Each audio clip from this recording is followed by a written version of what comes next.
I found this article interesting.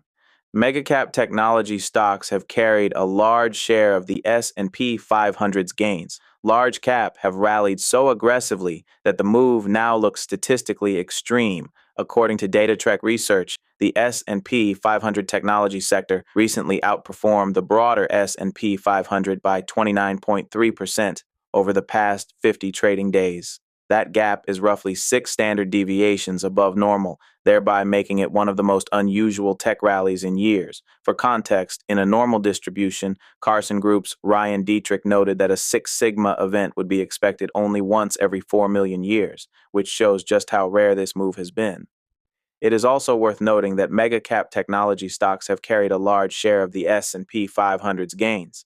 As a result, the index has become more dependent on a small group of winners. That can help the market rise quickly when those stocks keep working. However, it also creates more risk if investors begin rotating out of expensive AI and technology names.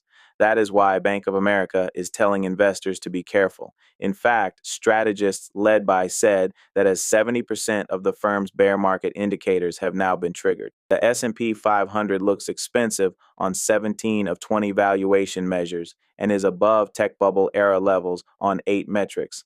The bank pointed to weakening consumer demand, tighter lending conditions, credit stress, and slowing growth expectations, while also warning that expensive stocks are outperforming cheaper stocks in a way that suggests speculation is rising.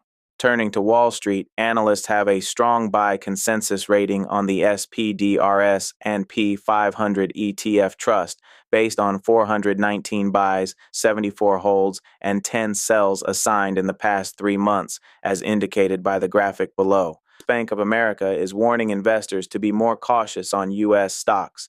This is because more bear market signposts are flashing at the same time. Bank of America is warning investors to be more cautious on U.S. stocks because more bear market signposts are flashing at the same time.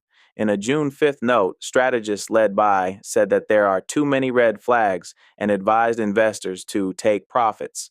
The firm said that about 70% of its bear market signals have recently been triggered, which is roughly in line with levels seen near past market peaks. Interestingly, the warning is based on several indicators that include consumer confidence, growth expectations, merger activity, credit stress, and tighter lending conditions.